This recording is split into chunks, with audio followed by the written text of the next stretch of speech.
આજે આપણે એક અગત્યની ચર્ચા કરવાની છે. આઈએસ ક્લોઝ શું છે, કવર વિશે. ખૂબ અગત્યનો ટોપિક કહેવાય કવર. રેનફોર્સ કોન્ક્રીટ સ્ટ્રક્ચરની અંદર બીમ હોય કે કોલમ હોય એ બધી વસ્તુ માટે આ આપણે બીમનો ક્રોસ સેક્શનલ એરિયા લઈએ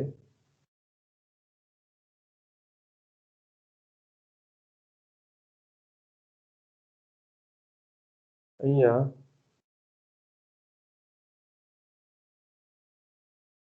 આ છે રેનફોર્સમેન્ટ. તો હું આ વસ્તુને એનલાર્જ કરું. સર તમારી સ્ક્રીન નથી હા સર, સ્ક્રીન શેરિંગ ઓફ છે. હા સ્ક્રીન શેરિંગ દેખાતું. ઓકે.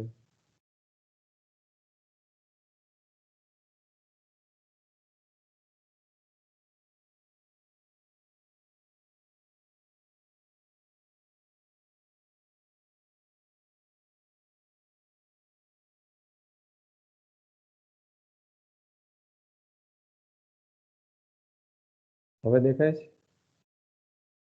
હા સર. હા સર. Yes sir. આજે આપણે કવર વિશેની વાત કરીએ છીએ. તો સપોઝ આ બીમનો ક્રોસ સેક્શન છે.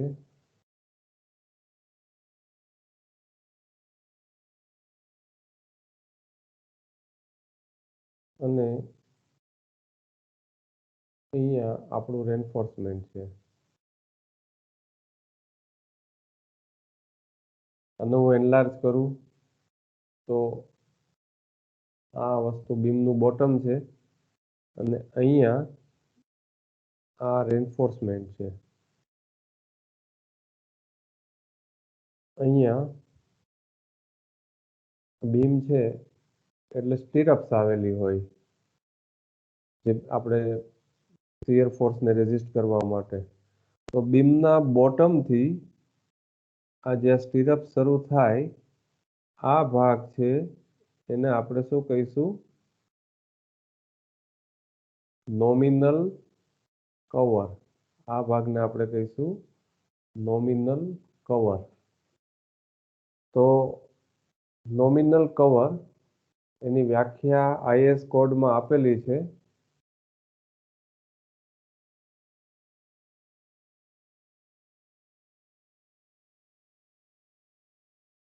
પેજ નંબર 46 ઉપર.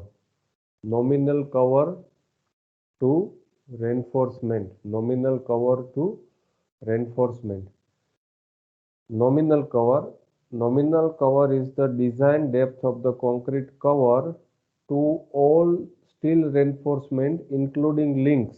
મેં તમને હમણાં વાત કરી ને કે સ્ટીરઅપ્સ સહિત બધી વસ્તુ. It is the dimension used in design. It is the dimension used in design and indicated in drawings. It shall be not less than the diameter of bar. ખાસ શબ્દ છે અહીંયા. It should not be less than diameter of bar. તો nominal cover છે એ diameter of બાર કરતા તો કોઈ પણ સંજોગોમાં ઓછું હોવું ન જોઈએ. હવે આપણે જુદા જુદા લિમિટ સ્ટેટમાં ચર્ચા કરેલી કે લિમિટ સ્ટેટ ઓફ ડ્યુરેબિલિટી. તો nominal cover to meet durability requirement. Minimum values for the nominal cover of normal weight aggregate concrete which should be provided to all reinforcement including links depending on the condition of exposure described in 8.2.3 shall be given in table number 16. તો અહીંયા table number 16 માં જે આપેલું છે table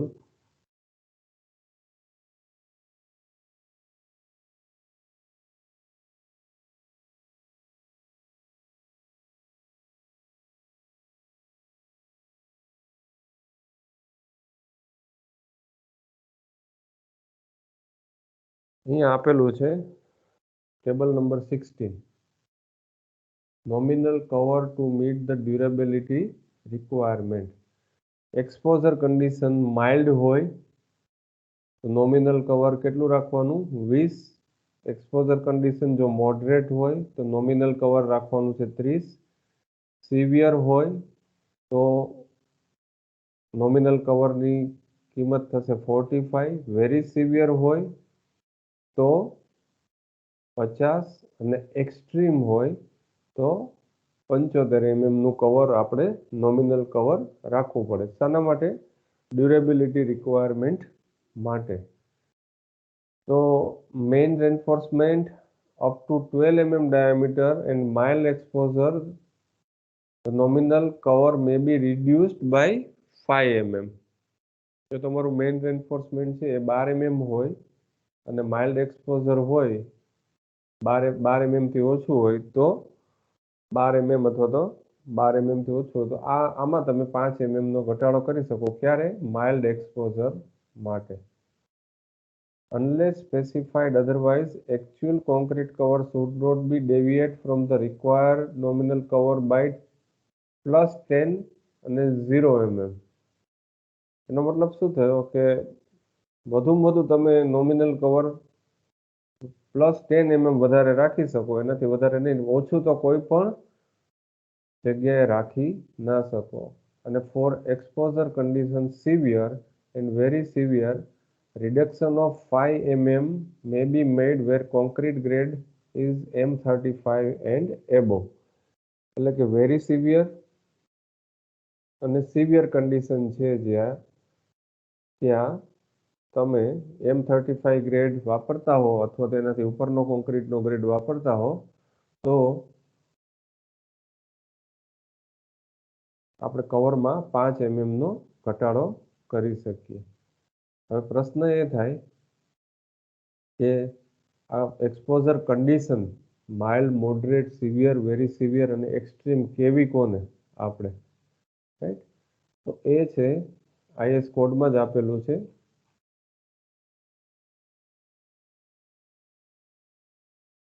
page number તમારે છે 18 ઉપર, 18 નંબરનું પેજ ખોલશો એટલે તમને આમાં ખ્યાલ આવશે. Mild condition. Concrete surface is protected against weather or aggressive condition except those situated in coastal areas. એટલે ઘરની અંદરનો બીમ હોય જે વેધર કન્ડિશનને એક્સપોઝ ન થતો હોય પણ દરિયા કિનારાની અંદર હોય તો એવા કોઈ પણ સ્ટ્રક્ચરમાં આપણે માઇલ્ડ એક્સપોઝર ના કહી શકાય. મોડરેટ એક્સપોઝર કોને કહેવાય? Concrete surface sheltered from severe rain or freezing while wet, concrete exposed to condensation and rain, concrete continuously under water, concrete in contact or buried under non-aggressive soil or groundwater, concrete surfaces sheltered from the saturated salt air in coastal area. તો મોટાભાગની condition આપણે આ એરિયામાં moderate condition આવી શકે કે જે બહારનો બીમ છે એક્સપોઝ થતો હોય, દરિયા કિનારે ન હોય, એ બધી જ વસ્તુ છે એ આપણે મોડરેટ કન્ડિશનમાં આવે. Severe condition, concrete surface is expose two severe rain, ખૂબ જ વરસાદ પડતો હોય. અલ્ટરનેટ વેટિંગ એન્ડ ડ્રાઇંગ, એટલે પાણી છે ટાંકીમાં ભરાતું હોય, ખાલી થતું હોય એ રીતે. તો અલ્ટરનેટ વેટિંગ એન્ડ ડ્રાઇંગ, ભીનું થાય પાછું કોરું થાય. Occasional freezing while wet or severe condensation. Sorry. Concrete completely immersed in sea water, પૂરેપૂરું દરિયામાં હોય તો એ સિવિયર કન્ડિશન કહેવાય. અને concrete expose two coastal environment, એટલે દરિયા કિનારાના જે ગામ છે બધા આપણે દ્વારકા, સોમનાથ, એ બધામાં આપણે કઈ કન્ડિશન લાગશે? Severe condition. આપણો જે એરિયા છે રાજકોટનો આજુબાજુનો એમાં કઈ લગભગ મોટા ભાગે મોડરેટ, અને જો એક્સપોઝ ન થતું હોય તો mild. Very severe, concrete surface expose two C water, spray, corrosive fumes or severe freezing condition while wet, concrete in contact with buried under aggressive soil. આ aggressive soil એટલે એવી સોઇલ હોય કે જે એસિડિક કે એવો તત્વ ધરાવતી હોય, જેમાં કોરોઝનના પ્રોબ્લેમ વધારે રહેતા હોય, તો એ બધી કન્ડિશનને very severe. Sea water spray, જો સી વોટર અંદર દરિયાની અંદર જો હોય સ્ટ્રક્ચર તો એમાં સિવિયર કન્ડિશન, પણ એમાં દરિયાની છાલક વાગતી હોય સ્પ્રે તો એ શું છે, થોડાક વખત ભીનું રહે પછી કોરું થાય, તો એ બધી કન્ડિશન વેરી સિવિયર કન્ડિશન કહેવાય. અને extreme condition surface of members in tidal zone, members in direct contact with liquid, solid, aggressive chemical. તો કેમિકલ કન્ટેનર હોય કે કોઈ એવા ભરતી ઓટ આવતી રહેતી હોય એવા બધામાં આપણે જો સ્ટ્રક્ચર બાંધવું હોય તો એ છે આપણું એક્સ્ટ્રીમ કન્ડિશન. તો એન્વાયરમેન્ટલ એક્સપોઝર કન્ડિશન છે એ ટૂંકમાં 5 જાતની છે: mild, moderate, severe, very severe અને એક્સ્ટ્રીમ. અને એકોર્ડિંગલી આપણે જોયું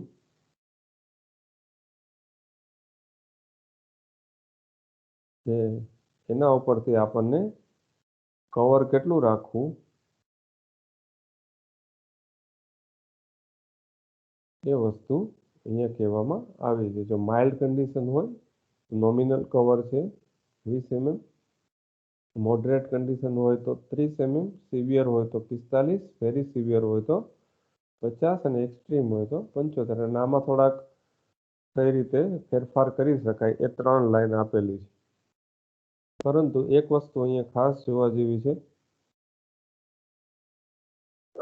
ક્લોઝ નંબર 26.4.2.1.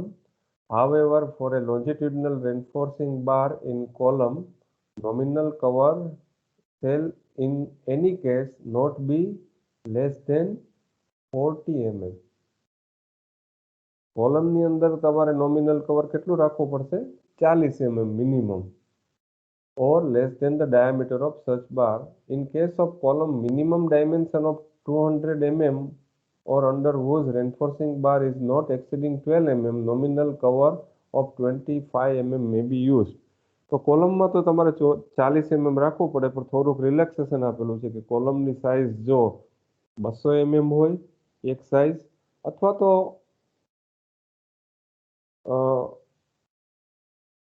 12 mm થી એના સળિયા 12 mm થી વધતા ન હોય સળિયા અંદર મેઇન રેન્ફોર્સમેન્ટ, તો તમે એનું 25 mm કોલમનું નોમિનલ કવર રાખી શકો. Footing, nominal cover to meet specified period of ફૂટિંગમાં શું છે કે for footing minimum cover shall be 50 mm. એમાં કોઈ જાતનું બાંધછોડ નહીં. ફૂટિંગની અંદર તમારે કવર કેટલું રાખવાનું છે? 50 mm. આ કવરનું તો ભણ્યા આપણે રેન્ફોર્સમેન્ટમાં કે આ કવર શું કામમાં આવે. આપણે જો યાદ રાખી લઈએ, માઇલ્ડ કન્ડિશન હોય, માઇલ્ડ કન્ડિશન તો કવર કેટલું રાખવું પડશે આપણે? માઇલ્ડ કન્ડિશનમાં મિનિમમ 20 mm. 20 mm, અને મોડરેટ હોય તો 30 mm, સિવિયર હોય તો 45 mm. કવર શું કામ રાખવું જોઈએ? ખાસ તો એ પ્રશ્ન આવે, કારણ કે જો કવર ન હોય તો પહેલું તો આ ડ્યુરેબિલિટી રિક્વાયરમેન્ટ, એટલે કે તમને રેન્ફોર્સમેન્ટ છે એ ડાયરેક્ટલી એક્સપોઝ થાય અને એમાં કોરોઝન વગેરે ઇફેક્ટ લાગુ પડે. અને બીજું છે તમારે બોન્ડિંગ માટે કોન્ક્રીટની અને સ્ટીલની વચ્ચે પરફેક્ટ બોન્ડિંગ હોવું જોઈએ. જો આ બોન્ડિંગ જ ના થાય તો બંને એકબીજા સારી રીતે કામ કરી ના શકે. એટલા માટે કવરના 2 પર્પઝ છે. એક તો સ્ટીલ અને કોન્ક્રીટ વચ્ચે પ્રોપર બોન્ડિંગ કરે, અને બીજું રેન્ફોર્સમેન્ટને કોરોઝનથી અથવા તો બીજી એક્શનથી અટકાવે. તો આ 2 પર્પઝ માટે કવર છે એ ખૂબ જ જરૂરી છે. અને એને લખ્યું છે કે નોમિનલ કવરની વ્યાખ્યા આપણે જોઈએ તો એમાં લખ્યું છે આ કે it is the dimension used in design and indicated in the drawing. It shall not be less than diameter of bar. તો હવે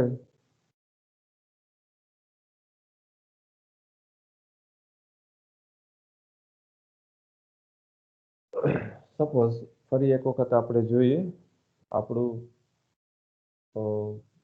આ છે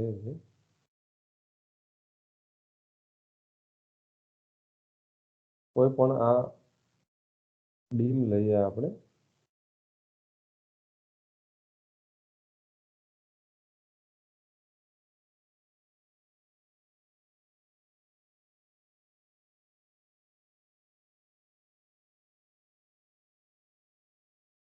આ બીમ છે એનું width આ છે width આને કહેવાશે બીમની width બી સપોઝ અને 30 mm છે બીમની width છે એ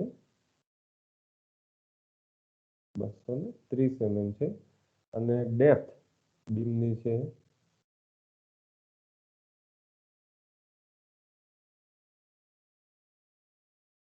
સપોઝ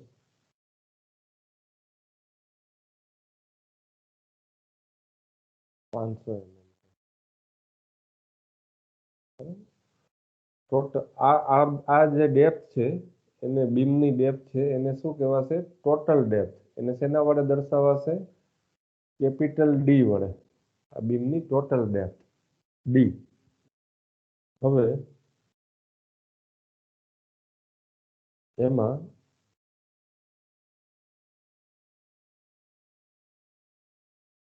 બીમની અંદર સ્ટીરપ્સ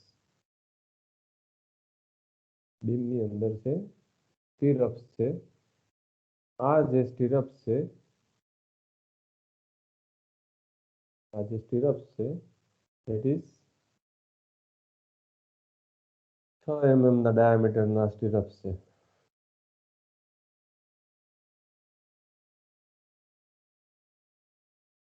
6 mm ના ડાયામીટરના સ્ટીરપ્સ છે એની અંદર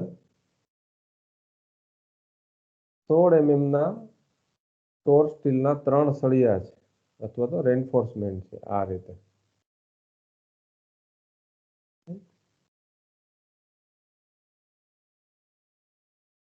આ છે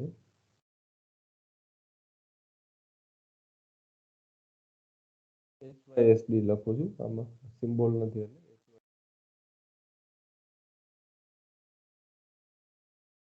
અહીંયા એક્સપોઝર છે આપણો આ બીમનો જે એક્સપોઝર છે એ માઇલ્ડ એક્સપોઝર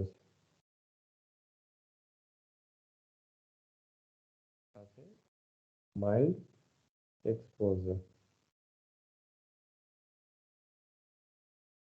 બીમ છે એ માઇલ્ડ એક્સપોઝરમાં છે તો હવે એક નવો શબ્દ આવશે તમારે એક તો આનું નોમિનલ કવર કેટલું રાખીએ માઇલ્ડ એક્સપોઝર છે એટલે કે નોમિનલ કવર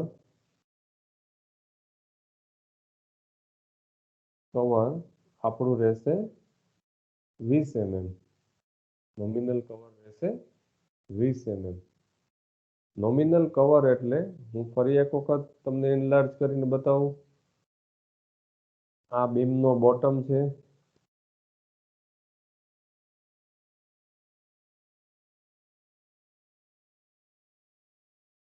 અહીંયા બીમનું સ્ટીરપ્સ આવેલા છે અહીંયા બીમમાં અને રેન્ફોર્સમેન્ટ કંઈક આ જગ્યાએ છે એટલે આ જે રેન્ફોર્સમેન્ટની નીચેથી આ જે ભાગ છે એને આપણે કહીશું નોમિનલ કવર હવે અહીંયા એક નવો શબ્દ આવે છે આ છે ટોટલ ડેપ્થ હવે એક નવો શબ્દ આવશે ઇફેક્ટિવ ડેપ્થ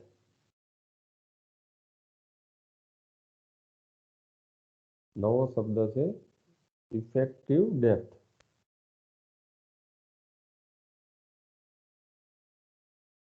આ ખાસ આ જ વપરાશે આપણે મોટા ભાગે ઇફેક્ટિવ ડેપ્થ એની ગણતરી કઈ રીતે કરવી ઇફેક્ટિવ ડેપ્થ એટલે આ બોટમ ઓફ ધ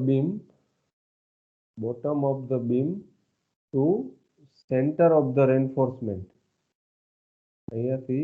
અહીંયાથી આ બીમના અહીંયાથી આ સેન્ટર ઓફ ધ રેન્ફોર્સમેન્ટ એને આપણે શું કહીશું ઇફેક્ટિવ ડેપ્થ તો આ કેસની અંદર આપણી ઇફેક્ટિવ ડેપ્થ કેટલી થાય એ જોઈએ આપણે ઇફેક્ટિવ ડેપ્થ ટોટલ ડેપ્થ છે આપણી 500 mm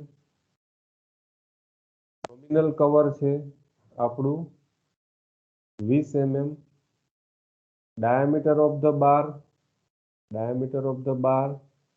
આપણે ડાયામીટર ઓફ ધ સ્ટીરપ્સ 6 mm અને half the diameter of the બાર ફરી એક વખત સમજીએ આ ઇક્વેશનને 500 ઇફેક્ટિવ ડેપ્થ એટલે કે bottom of the beam two centre of the reinforcement તો સેન્ટર ઓફ ધ રેન્ફોર્સમેન્ટ તો અહીંયા ટોટલ ડેપ્થ છે 500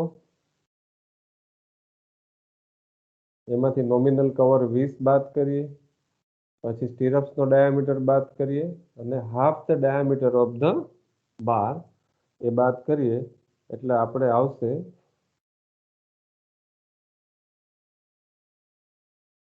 466 mm effective depth is equal to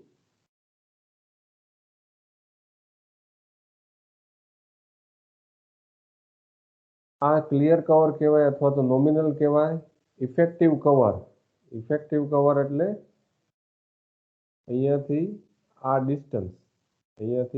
distance effective cover તો ઇફેક્ટિવ કવર કેટલું થાય અહીંયા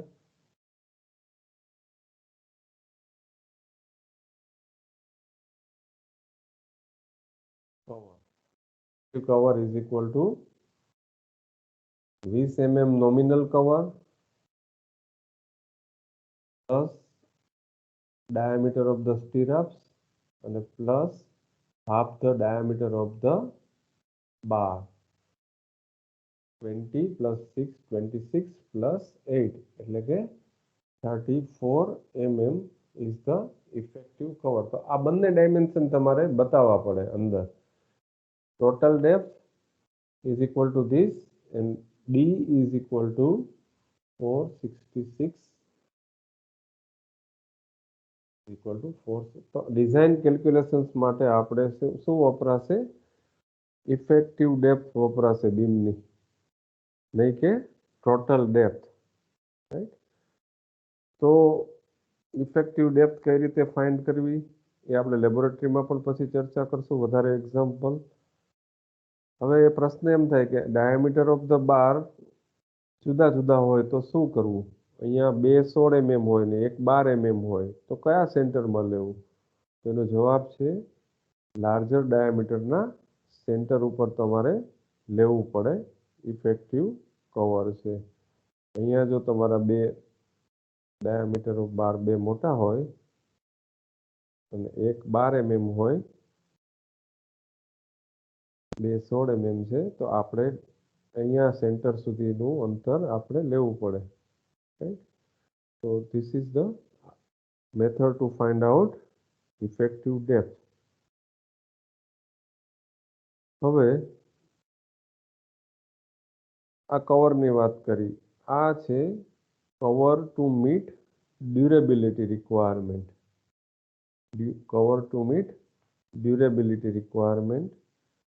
બીજો એક સેક્શન અંદર કવરમાં આપેલો છે કવરમાં nominal cover to meet specified period of fire resistance તો અહીંયા ડ્યુરેબિલિટી અને લિમિટ ઓફ ડ્યુરેબિલિટીમાં ફાયર રેઝિસ્ટન્સ પણ આવે તો આ જે ટેબલ છે એ તમને એસાઇનમેન્ટમાં પણ આપવામાં આવશે અહીંયા છે ફાયર રેઝિસ્ટન્સ H.5 એનો મતલબ શું થયો કે તમારે જો સ્ટ્રક્ચર છે જગ્યાએ છે અને જે આગ લાગે તો તમે અડધો કલાકની અંદર એ ઓલવી શકતા હો તો એને 0.5 H કહેવાય. અને જો તમારે 4 કલાક જેટલો વાર લાગે તો તમારો આ છે H છે એ 4 લેવાનો છે, 4 અવર. તો સિમ્પલી સપોર્ટેડ બીમ હોય તો તમારે બે ક્રાઇટેરિયા યુઝ કરવાના કવર માટે. એક તો ફાયર રેઝિસ્ટન્સ માટે સિમ્પલી સપોર્ટેડ બીમ માટે કેટલું છે 20, અહીંયા પણ 20, અહીંયા 1.5 હોય તો 20 અને અહીંયા 40.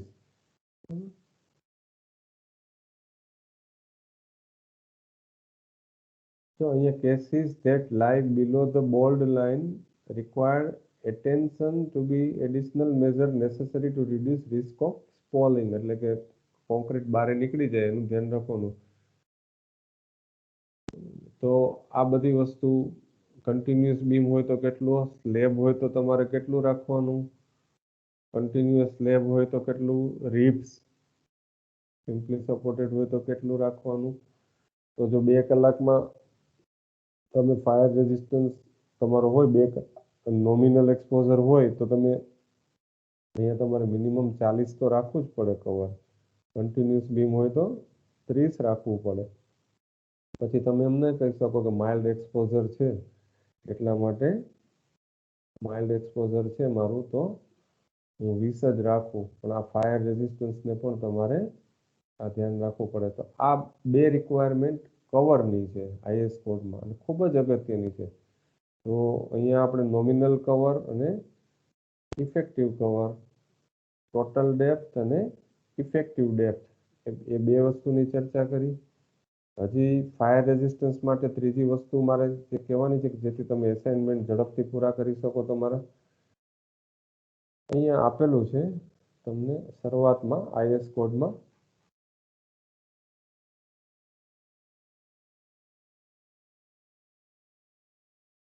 ફાયર રેઝિસ્ટન્સ માટેના મિનિમમ ડાયમેન્શન. તમારે ફાયર રેઝિસ્ટન્સ છે એના માટે તમારે મિનિમમ ડાયમેન્શન સ્ટ્રક્ચરમાં કેટલા રાખવા એ બધી જ વસ્તુની ચર્ચા કરેલી છે. જો સ્ટેબિલિટી ઓફ ધ સ્ટ્રક્ચર એમાં આ છે પેજ નંબર 33 ઉપર ફાયર રેઝિસ્ટન્સ. તો એમાં આપણે આ દોરીશું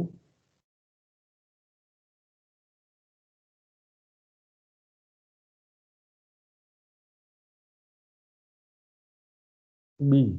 બીમ હોય તો આને બી કહેવાય, આ બીમને. પછી આ રીબ ઓર વેફલ સ્લેબ હોય તો આને BW, સોલિડ સ્લેબ હોય તો આ ફુલ્લી એક્સપોઝ એટલે કે આગ માટે વચ્ચોવચ કોલમ હોય ને ચારે બાજુ આગ લાગે તો that is known as fully expose. પછી દિવાલમાં કોલમ હોય આ રીતે તો ધેટ ઇઝ 50% એક્સપોઝ. આ છે વન ફેસ એક્સપોઝ. રાઈટ. તો અહીંયા આ તમારે ફાયર રેઝિસ્ટન્સના મેં તમને વાત કરી 0.5 થી 1 H. તો મિનિમમ બીમ વિડ્થ કેટલી રાખવી પડે? જો 1 કલાકમાં તમે આગને કાબૂમાં લઈ શકતા હો તો 200 mm. તો બીમની આ વિડ્થ છે એ તમારી મિનિમમ ફાયર રેઝિસ્ટન્સ માટે કેટલી રાખવી પડશે? 200 mm નો બીમ તો રાખવો જ પડે, મિનિમમ રિક્વાયરમેન્ટ છે. આપણે ઘણી વખત 115 mm ના એવા બધા પડદી બીમ ને એવા બધા કરે છે. તો એ બીમ છે એ નોન સ્ટ્રક્ચરલ એલિમેન્ટ માટે બરાબર છે, પણ સ્ટ્રક્ચરલ એલિમેન્ટ માટે હોય તો આગના જે ફાયર રેઝિસ્ટન્સ છે બિલ્ડિંગમાં એ ના ચાલે. બીમ માટે કેટલું છે વિડ્થ? Minimum 200 mm. કોલમ માટે ફુલ્લી એક્સપોઝડ હોય તો 150 થી શરૂ થઈ અને મિનિમમ તમારે 450 mm સુધી પણ કોલમના વિડ્થ રાખવી પડે. તો દિવાલ છે એના માટે શું છે? તો આ આપણે વાયવા અને પરીક્ષાને અનુલક્ષીને ખૂબ જ ધ્યાન રાખીશું કે ફાયર રેઝિસ્ટન્સ જે લિમિટેડ છે એના માટે આઈએસ કોડમાં બે જગ્યાએ ઉલ્લેખ કરેલો છે. એક તો આપણે 45 નંબરના પેજ ઉપર જોયું એમ કવર, અને બીજું આ મિનિમમ ડાયમેન્શન એના જે રિક્વાયર્ડ છે, મિનિમમ ડાયમેન્શન જે રિક્વાયર્ડ છે એ આપણે જોયા. અને લાસ્ટમાં હું એક તમને નવી એક ટર્મિનોલોજી સમજાવું છું, પછી આપણે કંઈક ચર્ચા કરવાની થાય તો લેબોરેટરીમાં કે એમાં કરીએ છીએ. એક સરસ શબ્દ વારંવાર આપણે ઉપયોગમાં આવશે, PT, percentage still. E is equal to AST, area of still, divided by E divided by B into કોન્ક્રીટના એરિયાના કેટલા પરસેન્ટેજ એરિયા સ્ટીલ છે એ આપણે કાઢતા આવડવું જોઈએ અને વારંવાર આનો ઉપયોગ આવશે. સપોઝ આ બીમ છે આપણો, તો અહીંયા AST આ 316 mm ના સળિયા છે, આપણે જોયા રેન્ફોર્સમેન્ટ છે 316 mm ના છે. તો AST આપણું કેટલું થશે? AST ઇઝ ઇક્વલ ટુ આમાં નથી આવતું π/4 by d square in multiply by r નો એરિયા થયો અને આવા આપણા કેટલા બાર છે? 3 છે. તો 3 multiply by π/4 16 into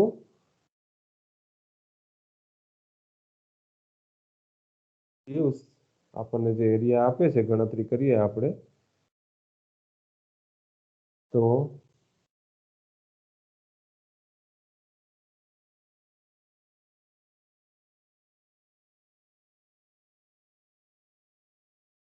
it comes out 603.19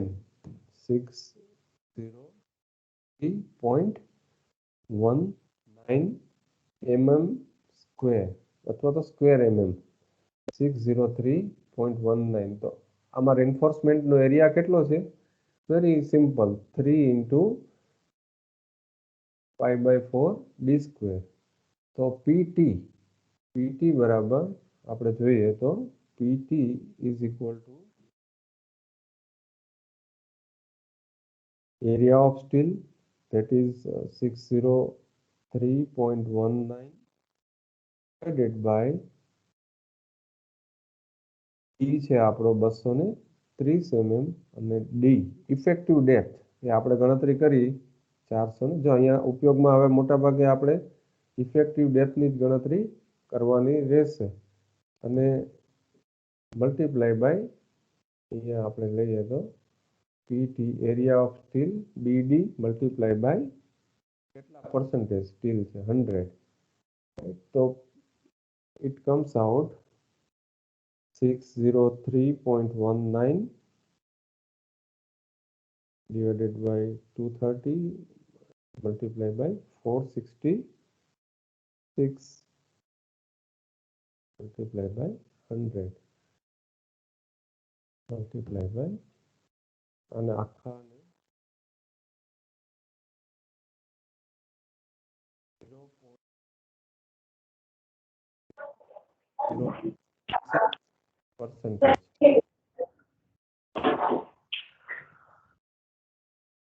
તો અહીંયા એક નવી ટર્મ આપણે શીખા, PT પરસેન્ટેજ સ્ટીલ, કોન્ક્રીટ એરિયાના કેટલા ટકા આમાં સ્ટીલ છે એ આપણે કાઢતા શીખા. ફરી એક વખત રિકોલ કરાવું તમને, આજનું જે લેક્ચર છે એ ખૂબ જ અગત્યનું છે. આ બધી જો વસ્તુ કાઢતા ન આવડે તમને તો આપણે આગળ ના વધી શકીએ. તો સૌથી પહેલાં તો આપણે જોયું કે કવરની શા માટે જરૂરિયાત છે? એક તો રેન્ફોર્સમેન્ટ એક્સપોઝ ન થાય અને એની પ્રોટેક્ટ કરવા માટે, અને બીજું સ્ટીલ અને કોન્ક્રીટના બોન્ડિંગ માટે. IS કોડ છે એ પેજ નંબર 45 ઉપર તમને નોમિનલ કવર એટલે શું એ તમને દર્શાવે છે. અને નોમિનલ કવર બે રીતના જોઈએ આપણે, એક તો એક્સપોઝર કન્ડિશન જુદી જુદી એટલે કે ડ્યુરેબિલિટી રિક્વાયરમેન્ટ માટે, અને બીજું ફાયર રેઝિસ્ટન્સ માટે નોમિનલ કવર કેટલા જોઈએ. કોલમ માટે નોમિનલ કવરનો ક્રાઇટેરિયા સેજ જુદો છે. ફૂટિંગ માટે તો ફિક્સ જ છે કે 50 mm તમારે nominal cover in any case 50 mm લેવાનું છે.